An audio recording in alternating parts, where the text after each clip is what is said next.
I have a secret that I'm ashamed to admit. I've been playing Valorant since beta, and while I've grinded hundreds if not thousands of hours to get a high rank in Valorant, most of those hours were spent terribly inefficient. These days, the way I approach improving at a game is far more efficient, and if I would have incorporated these techniques when I started, I would have gotten good much faster and would be much better today.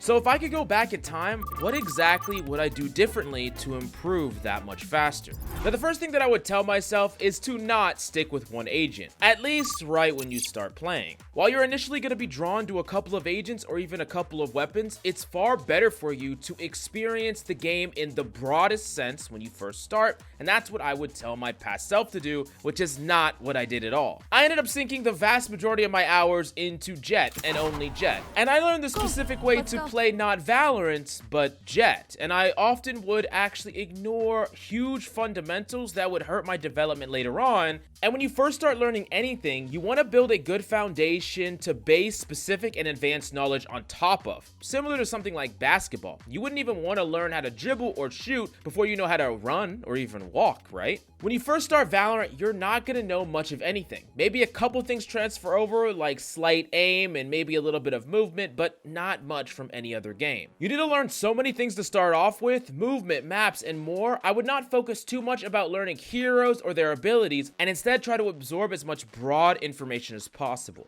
Basically, you want to actively explore the game, explore the characters, explore everything it has to offer without tying yourself down too much at the very beginning. And of course, this is some of the most fun time you'll have playing this game, so try not to limit yourself too much if possible. Another thing I would make sure past me did is try everything and not just things that are meta. This means buying every gun, trying every agent, and playing a good amount in general to simply get my feet wet. There's no real shortcuts here, and the more you build a broad foundation, the easier your next step where you see rapid improvement happens. Now, after about 100 hours of being incredibly broad, trying every agent, every weapon, and just learning as much broadly, in the broad sense about the game, I'm going to hone it in on a select number of characters and weapons to give me the maximum amount of repetitions with those set things. As for my agent pool, now that I've tried them all, I can decide which ones I want to truly grind, and I would lock into as small of an agent pool as possible. This could mean 1 to 3 agents, but I would really emphasize to myself to have the smallest agent pool possible, maybe only 1 agent. Now, the reason I would do this is this would give me rapid repetition in 1 agent vector as fast as possible.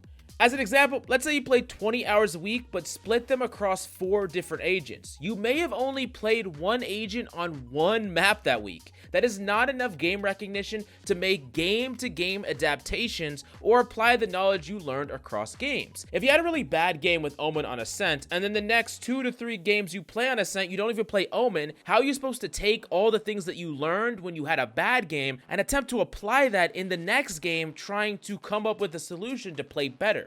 Not to mention there's so many varying factors across game to game, even on the same maps, like what characters your team is playing, or the enemy, or how good everyone is. It's all different, and it's all changing every single game, and that's really why I would encourage myself that, especially after I built that broad knowledge, now I hone it in so I can get to the nitty-gritty details and start to adjust my play from game to game and map to map.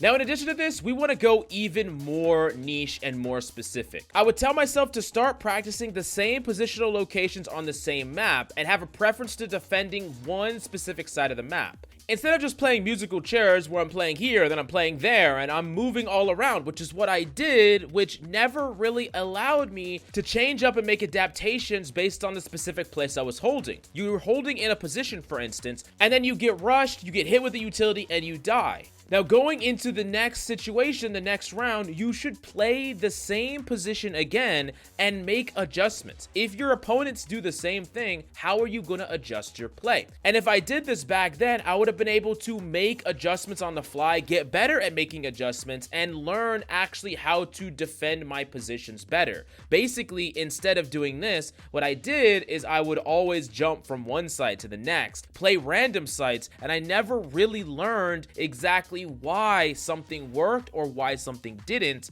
And that's why during this phase of improvement, I would want to specialize as much as possible and isolate as many variables as I personally could control, so that it's easier for me to adjust to all the crazy other variables that are changing all around me. Now, as an even further extreme, I would also be consistent with my gun choices as well. Whether I'm training or trying to get value, I would want to have a standard preference and stick with that preference. Whether it's the same pistol setup every single round, or the same rifle that I'm using, or the same buy pattern, everything is going to be very set in stone and consistent. I'm not going to choose to randomly try this weapon this time and a different weapon this time. I'm keeping everything very, very consistent here. Because of the same reasons I talked about before, these are the consistents that I can control so that I can adjust for the ones that I can't as easily control. Now, something that would have really helped me is the spider method course on the SkillCapped website, because it cuts out all the BS that other guide channels give to you and gives you the simple 6-step process on how to take gunfights in Valorant.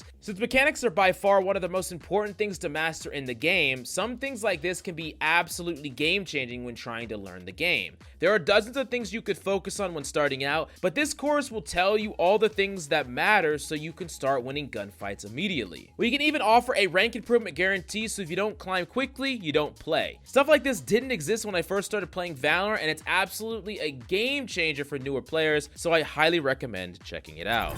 Now, one of the things at the start when I grinded Valorant for the first time, I wanted to do everything perfectly. I would sit on site, I would try to trade my team, and I wanted to make sure that I didn't mess up. I didn't make a int play and I didn't throw. And I think that this is a common sentiment among a lot of newer players, where they are afraid to fail. But what if I told you that failing is one of the most important things that you need to do if you want to improve at a rapid pace? And if I would have failed more, I would actually be better now. Seems kind of strange, but it's absolutely true.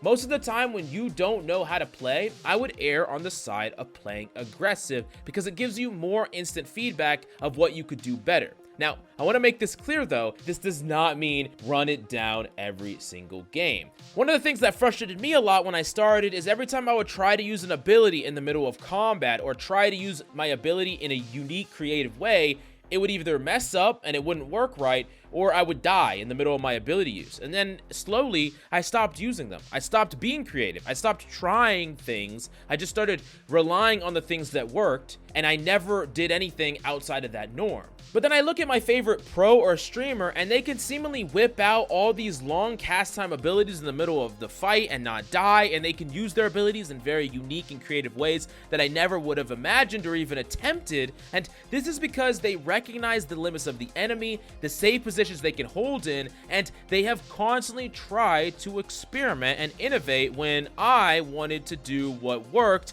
and I was afraid to fail. And the thing is, the only reason that they feel comfortable swinging angles, using their abilities mid-fight, or just about doing anything at all is because they have experienced a large amount of trial and error. A player that just goes with the motions, follows along, and never tries to take initiative will never learn how to properly take initiative. You only learn by doing. Not only will the deaths and difficulties build your skill up, but your confidence as well. And keep in mind that no matter what you want to get good at, you just have to fail. And I've personally failed at more things than I could count. The only way to get good at anything in the world is by failing. I mean, ask any top athlete how many shots they missed, how many games they lost. They failed, and then they got better. And that's what you have to be willing to embrace in Valorant. That's what I should have embraced a lot sooner. I needed to be okay with failure.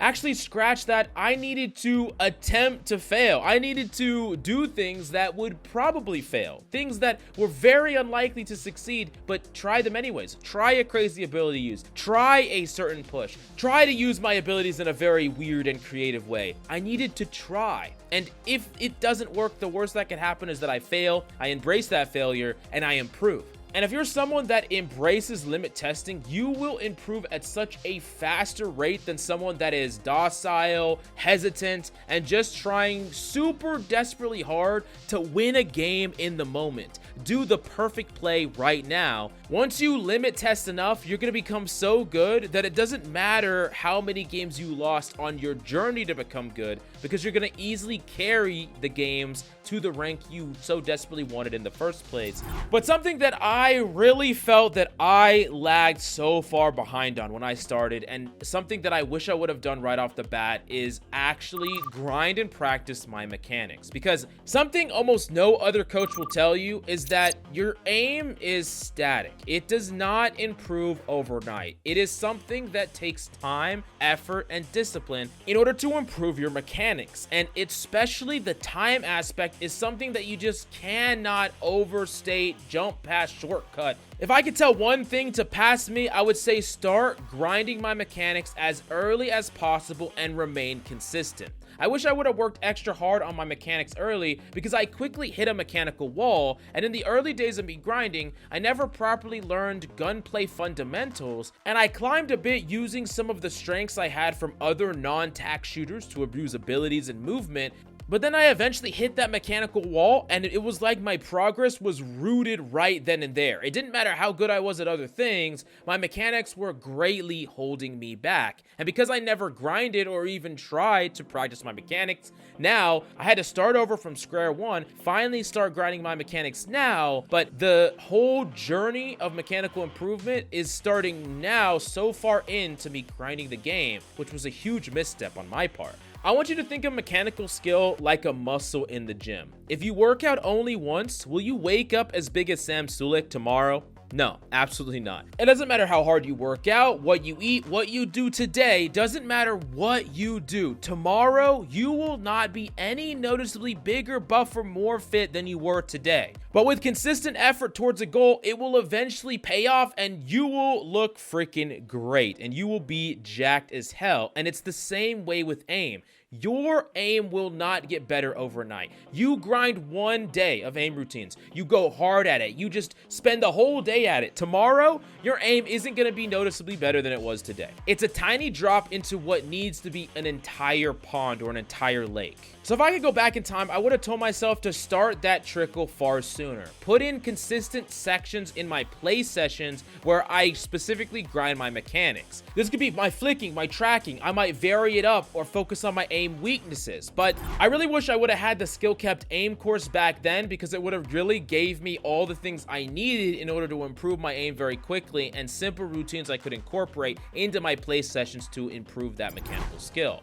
Now, something that I absolutely never did, and it was the biggest mistake that actually hurt my development, is not record my gameplay. If I could go back, I would have recorded every single game I played, because this footage is vital, because you can go back over it and use it to help improve your gameplay for the next game that you play that map or that agent. After I recorded my games for the day, every 1 to 2 days past that, I would pick one game and just watch it and evaluate. Now, I wouldn't only watch, but I would also take a note of any key moments that happen and timestamp and write down my thoughts and any questions. Now, one of the easy things to do when you first start is use key indicators. Primarily your deaths and ultimates can be great ones to use, because there's almost always something that you could have done before you died to prevent your death, or before you ultimated to either not ultimate and save it, or ult better. And there's also other things that you can use, like ability use, kills, plant and diffuses, and more. But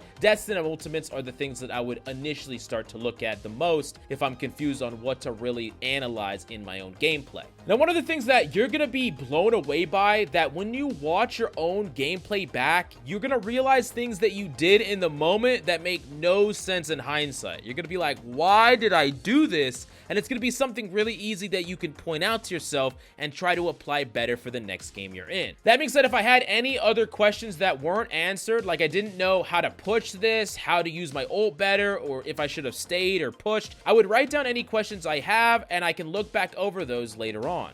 Oftentimes, just writing these questions or asking these questions to yourself will give you the answer, because it's gonna seem obvious in hindsight, but you can also watch streamers and pros who play the same agent as you and cross-reference what they did in that similar situation, or you can actually ask someone that you know that grinds as a second opinion. They don't really have to be higher ranked than you in most cases. Just getting a new set of eyes can reveal a lot about what you should have done, but if you can find a higher ranked player, it's a little bit better. Now, also, I would keep track of my map win and loss rates, and this is super easy to do. I would just tally the ones I win and tally when I lose. Because something that I realized is there's a lot of maps that I start to hate and a lot of maps that I start to resent, and I think a lot of people feel the same way. But when I looked at my win-loss ratio on those maps, I lost on those maps a ton, and that is part of the reason why I came to hate that map subconsciously, because I lost on it so much. But once I went back in and evaluated how I was playing these maps, the way I was challenging, the way I was holding, the way I was playing the map as a whole was fundamentally wrong in some key ways. And once I learned how to play correctly, I started winning more and I started appreciating the map more. So it's very, very important that you recognize these things, and it's super simple, because if you just play, let's say a month, and you get to mark down all the maps that you play, win or loss, you can look at the maps and you're like, oh, I only win on that map 20-30% of the time. And then you can take a look at it. Do you play the same agents? Do you do something different? Is there some weird way that you're approaching the map? And if not, you're just losing on the map, just in general, playing with all the other variables the same, then there's some way that you're approaching the map that is fundamentally wrong, and that gives you the first indicator of something that you could do to improve or fix. If that win rate on that map is improved, your overall win rate is going to be massively improved. And that's what I would do at the very beginning, tying my analysis into my own mistakes and map win and loss rate. Now, the last thing that I would focus on if I could start it all again is I would focus on locking in the small wins, the small chunks of value. And one of the things that when I first started that I constantly did is I always wanted to go for the bigger, more flashy plays. I always wanted to get more. I get one kill, I'm gonna push up and get another one. I wanted the big 3, 4, 5K, and I wanted to always chase these crazy plays, but more often than not, this just ended in me feeding. I needed to actually see the big picture and focus on making small, meaningful plays that add up to the ultimate big picture, which is a 1 game or a higher rank. If I would have focused more on winning small fights or taking my small in-game wins, I would have progressed a lot more quickly. Now, what this actually translates to is instead of pushing forward after you get a kill to get another kill and try to get more, backing off, securing that value, and taking that small win. You got a kill, you got to back off without dying. That's a small victory, and these are the ones that add up into an overall victory and you becoming an overall better person. Now, to better explain this concept, imagine this. A player kills one person on defense. They leave their site, they push out, they find someone lacking, and they kill them. But instead of backing off, going back to their site, locking it down with that numbers advantage, they go and they push more. They get more aggressive, they want more. And then they push a little bit further, and then they get caught off and die. And now, the enemy team gets to rotate back through, go to the point that you were supposed to be holding, and they get to take it, plant down, and your team loses. You got first blood in that game. You got a key pick. But guess what? You actually threw the entire round because you didn't defend the place that you were supposed to defend. And this is a really important point. If you would have just taken the small win, it would have been so hard for you to lose. And if you consistently take multiple small wins throughout a round, it adds up to an impossible to lose situation. And if I would have played like this back then, I would have become a more disciplined, smarter player and a better player overall. Now, you might be wondering though, how does this relate to limit testing? How do you focus on the small wins and limit test at the same time? Or are these concepts compatible at all?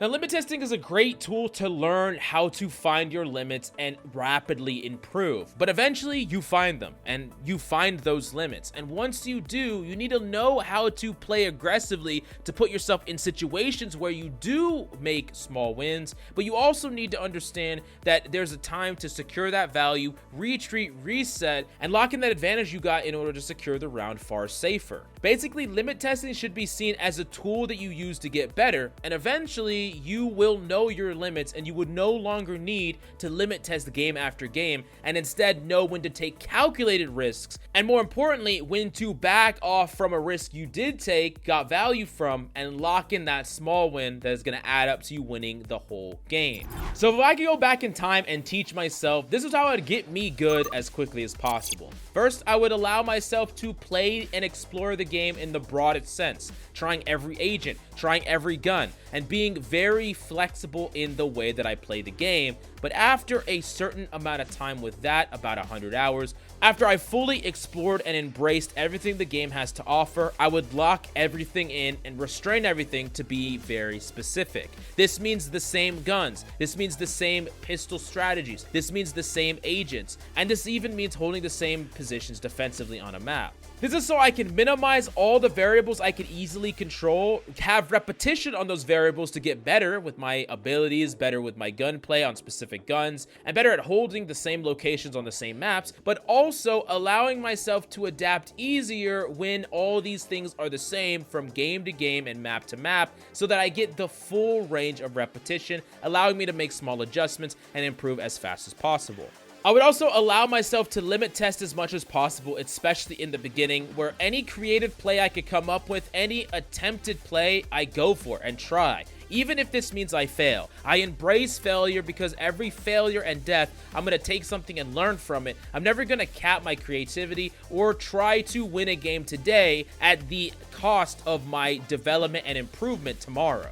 I would also give myself a consistent aim routine right off the bat. Mechanical skill is something that you can't shortcut, and the earlier you start, the better you will be in the long run. So I'd give myself a very specific aim routine that would change over time, but more than anything, I would make sure to put time away every single play session to practice my mechanics and improve them, so that I will be able to keep up with my improvement in my overall game sense and ability usage, and I don't get bottlenecked by my mechanical skill like I did when I first started playing. The other thing that I would make sure to do is record every single game that I play in, making sure that I can note the big mistakes that I'm making before my deaths and with my ultimate, and also I can ask targeted questions in my gameplay to give me a better idea about what specifically I need to focus on and what information I need to seek in order to improve how I'm playing. In addition to this, I would also mark my wins and losses on certain maps so that I could identify the maps that I'm losing on the most and figure out if I'm fundamentally playing those maps different or if I'm strategically playing them wrong. Last up, I would focus on the small wins inside a game. Instead of always going for more and more and more as I did initially with limit testing, now I will reel things back and focus most on taking calculated risks and securing advantage and getting out with my life. Not going greedy and trying to seek out more and more and more, but securing small wins throughout a round that add up to more and more round wins and overall game wins as a whole. Not trying to always go for the 3, 4, 5K, but instead of going for the consistent and reliable value, locking me in far more wins and teaching me much needed discipline after I learned as much as I could get away with in limit testing. Now, if I did all these things way back when, I would have improved at such a faster rate, and I would be a much better player today, getting to have such a leg up when I first started. But if you could do it all again, how would you do it different to get as good as fast as possible? Let us know in the comments down below. Thank you so much for coming by. Hope you enjoyed the video, and we'll see you next time.